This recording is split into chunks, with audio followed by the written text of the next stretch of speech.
Good evening, everybody.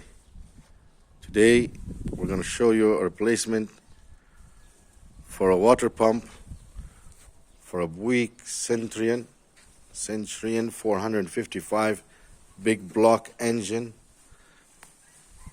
We're going to open the hood. You're going to see a V8 455 engine. 7.4 liters, I think, or 7.5, I'm not sure. We're coming here for a friend to do a replacement for his water pump, a 1971 Buick Centurion. As you can see, we're gonna open the engine, unscrew the bolts. I'm trying to help him.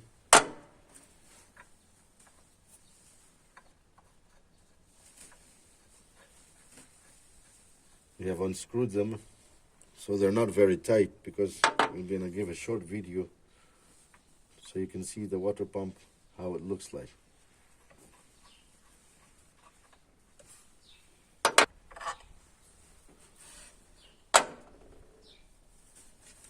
We're going to remove the pump.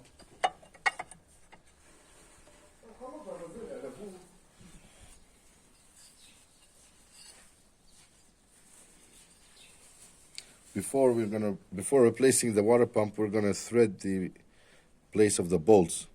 It's a 5/16 18.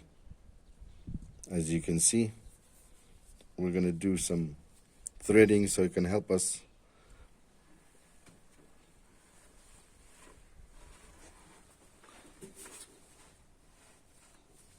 We are going to do the threading because it has not been removed for a very long time.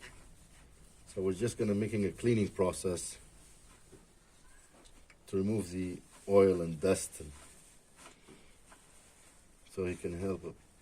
So he can, when he's going to tighten, he can tighten very well.